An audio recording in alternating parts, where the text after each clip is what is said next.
Intéressons-nous à présent à la direction centrale du programme élargi de vaccination qui a accueilli ce mardi la cérémonie de remise de matériel de vaccination. Un don estimé à près de 350 millions de francs CFA du gouvernement américain à travers l'USAID. Le but de ce don est de renforcer les capacités logistiques de la direction centrale du PEV dans les régions et districts sanitaires de Côte d'Ivoire. Pierre Tebeu et Marius Seri.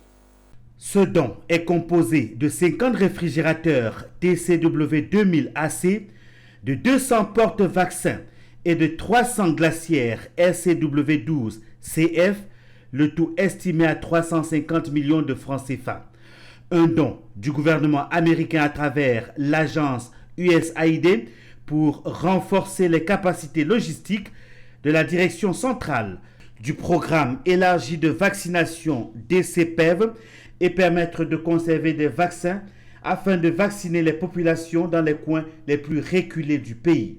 Cette action marque l'engagement du donateur à vouloir accompagner les efforts du ministère de la Santé, de l'Hygiène publique et de la couverture maladie universelle dans sa lutte contre le Covid-19 et les autres maladies. USAID vient au secours du pays en apportant cet appui important pour renforcer la logistique au niveau des districts sanitaires, parce que ces équipements que vous voyez ici ne sont pas des équipements qui vont rester au niveau central au PEV, mais qui vont aller dans les centres de santé pour renforcer qu'on appelle la logistique au niveau local, pour que nous puissions conserver les vaccins et pouvoir offrir la vaccination autant aux adultes dans le cadre de la Covid-19, mais aussi dans la vaccination des enfants. Les ambitions du gouvernement de Côte d'Ivoire en matière de lutte contre les maladies endémiques sont claires. Il veut pouvoir vacciner la jeune cible